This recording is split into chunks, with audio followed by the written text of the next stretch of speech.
So guys, classes are back in session, and I'm back at the sorority house. It's been a great summer, but I can't tell you how excited I am to be back here cooking. So we're gonna go ahead and get everything set up. If you look behind me, you see I got a brand new stove over the summer.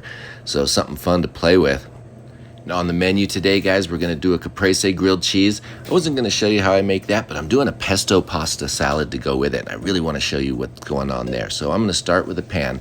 I get a little bit of water going, and I'm gonna get my pasta down. I'm throwing down some farfalle. It's gonna be perfect for a pasta salad. I'm gonna toast off some pine nuts. We're gonna go ahead and make us some pesto. So open up my little cup. We're gonna throw in some fresh basil. Guys, I just start loading it in there. Get as much in there as I can. In fact, I'm gonna fit this whole plant in there. Throw in some garlic. I've got those toasted pine nuts. Next, we throw in some olive oil, guys. We want this to be nice and loose so it makes like a good dressing.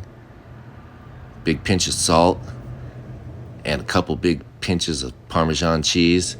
That's it, guys.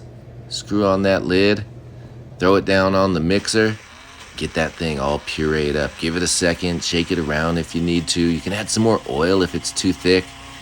Get it nice and smooth, and now let's make a salad. So the farfalle goes in. We're gonna add some fire roasted peppers, big handfuls of Parmesan cheese. And then guys, we're gonna put that pesto in there.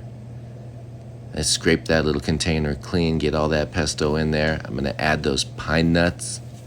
This is looking pretty good. Big pinch of salt, big pinch of black pepper.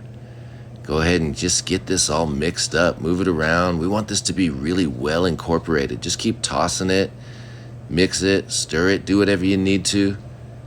That's looking pretty good right there, and it smells amazing. That fresh pesto is just, can't beat it. I get in there and give it a shot. It's just beautiful. It's pungent with this bright, fresh, sweet basil. The pine nuts and cheese give it great flavor. What a treat. Cheers, everyone.